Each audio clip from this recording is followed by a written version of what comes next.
Assembly Member Pidgeon. Thank you very much. And obviously we're clearly looking at process here, not the substance, the discussions that we had earlier about what had been going on in the Met. So a few areas I'd just like to seek some clarification. Perhaps I could start with you, Mr. Mayor, please. In paragraph 29, and it's already been mentioned this morning, that early September 2021 correspondence was exchanged between the Mayor and the Home Secretary confirming the extension of the Commissioner's appointment, and correspondence showed that you'd expressed a preference for a 3-year extension to enable the Mayor elected in May 2024 to play a role in the selection of the next Commissioner. Do you want to respond to that? Yeah. Because there were overwhelming grounds, you've already listed sure. which might suggest you wouldn't want the Commissioner to stay in post. So do you want to set out why you supported that? It's a process point. It's a courtesy Boris Johnson gave to me. So Boris Johnson could have decided to extend Bernard Hogan-Howe in advance of the elections in 2016, and what Boris Johnson did, to his credit,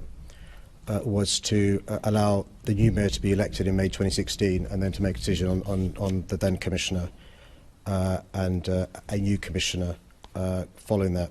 And so that's the reason why. 1 year was clearly just kicking the can down the road, so it made more sense if you're going to extend to 3 years. So I did support the Home Secretary in her decision to extend the former commissioner's contract, ostensibly, and this is also a matter of record, which is confirmed. I appreciate Sir Tom didn't have the time to meet the Home Secretary, but in her written ministerial statement, where the Home Sec confirms, because of the pandemic, because of the need for stability and experience, she decided to extend the contract, which I supported. Before the extension, the Home Secretary and I had discussed the progress we'd made in relation to the core issue we were focused on, which is reducing violent crime, and we had made progress and continue to make progress. The incidents that caused me concern before the extension, we'll come on to hopefully, is concerns in relation to the black community's confidence or lack of in the police, which led to the action plan in the face of opposition from the Commissioner. We can come on to that. The concerns in relation to Clapham Common, we can come on to that. At the time of the extension, we didn't know the full facts of what Wayne Couzens had done and not done. That only came out on the 1st of October because of reporting restrictions. The Commissioner was aware, I wasn't. And the other thing which happened before the extension was the publication of the Morgan report, of course. After the extension, a number of additional things arise. After the extension, we've got the situation in relation to what we now know about Wayne Couzens in relation to other incidents, and also in relation to Sarah Everard's poor abduction, rape and murder. We had the Commissioner supporting, after the extension, wave down a bus as advice to women who are concerned. After the extension, I'm told there's another police officer who's been charged and arrested for rape. I speak to the Commissioner after the extension and say it's last chance saloon for her in relation to concerns I have about these issues. I rang up the Home Secretary over a number of times after the extension, and I told the Home Secretary my confidence had been shaken in the Commissioner as well. And I wrote to the Home Secretary in relation to the need for a public inquiry akin to Stephen Lawrence and the issues raised in the Lawrence inquiry. The Home Secretary, to her credit, agreed to appoint Dame Anne Giulioni, and I agreed with her, don't have a public inquiry because it may delay things. Start, with the terms of reference, and if there's a need to make it into public inquiry, because you've got powers to compel, you can do so. And I also asked the police to look into a review of culture and standards. I disagreed with the Commissioner's suggestion for who should undertake that review, and the Commissioner agreed to my suggestion of Dame Louise Casey. After the extension is the inquest into the horrific murders of Stephen Port, Anthony Walgate, Jack Taylor, Gabriel Cavari and Daniel Whitworth. The inquest is after the extension of the contract, and you'll be aware I asked the HMI to look into the issue of the incidents arising after that. And of course you've got Hutton. I'd make this point, which the Chair didn't want to go into, but it's just a matter of record. It's a matter of record that when Sir Tom was Chief Inspector, the Met Police Service wasn't in the engaged process. It went in the engaged process after he stopped being Chief Inspector and after Dame Cressida had left. Yeah, well, we've had a clear response on that, so I don't want to get into that. I just want to be very clear that you supported, in the September of 2021, as is written in this report, for Dame Cressida to have 2 years, and in fact, for the reasons you've given, you had actually called for 3 years. Correct.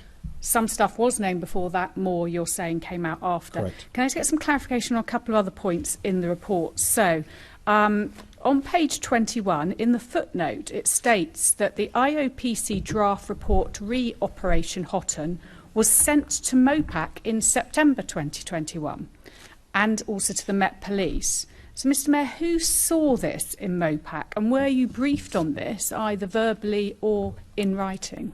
So first, anybody in MOPAC knew about the WhatsApp messages, the detail and so forth was on the 27th of January 2022. On my insistence, and this was something that had begun recently, the police were letting MOPAC know about cases of complaints. No detail was given in relation to Houghton. But this is the IOPC, not the Met. The IOPC draft report was sent about Operation Houghton. That's what it states. No, it's the learning report that has the details. Basically, that was the but this initial report, draft report, was sent. We're told that was sent by the IOPC. I'm just wondering, did you see that? Did you see that? Not only did I not see it, MOPAC were not aware of the details of the IOPC report until the 27th of January 2022. They were aware of something. Correct. And were you aware of something? No. Sorry, you know there are cases taking place. You're not sure about the detail. You hadn't been briefed this could be worrying, Mr Mayor. We're concerned about it. Nobody in MOPAC or City Hall was aware of the details, the offensive WhatsApp messages, the systemic cultural issues until the 27th of January. Dame Cressida and the Deputy Commissioner, Assistant Commissioner Helen Ball, my understanding is, were aware. None of them alerted us to the issues. Okay, and then just one other clarification before I move into a few specifics that I want to pick up with you. We've been talking about minutes. You've talked about copious amounts of material. We all pour over minutes. On the 2nd of February, as it states in paragraph 58, you met privately with the Commissioner, and it says you spoke alone for about 40 minutes. Was there a record of that meeting? Were there any notes of that meeting? No, the gist of that meeting was similar to the meeting we had afterwards with staff. It wasn't uncommon for Dame Cressida and I to meet on a one-to-one and then to have staff present, because sometimes, human nature, you open it more one-to-one.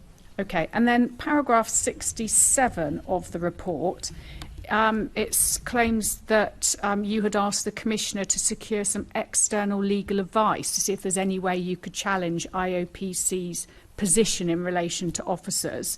Just wondering whether you then went on and secured your own legal advice. No, things moved on, as you know, in the space of the next 9 days. But the point I was trying to get across to Dame Cressida was she was accepting at face value something. And so I'll give you a couple of examples where that doesn't work. In the case of Child Q, the IPC were investigating the officers for misconduct, which I think is not good enough.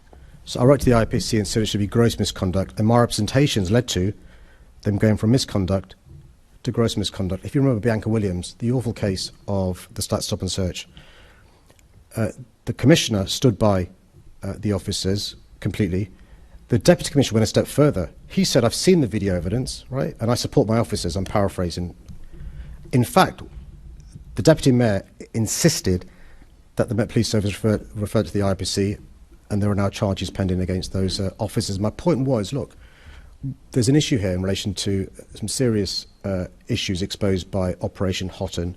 You're accepting at face value the issue of what you're saying in relation to the IPC, which, by the way, even if it is the case, if you take legal advice, A, you can check and you can test the boundaries, but B, you can say to the public, look, my hands are tied. I'm as outraged as you, but the legal advice is quite clear. There's no scope to go forward. And an example where I've done this is in relation to an issue that's pertinent to you, is City Airport. When I became mayor, people were angry about me not taking a bigger stand against City Airport in relation to the expansion. I got legal advice, and the legal advice says this is a hopeless case. You may as well accede to City Airport. So people knew in relation to when my views about the legal advice was quite clear, and I couldn't understand why Dame Cressida wasn't taking legal advice.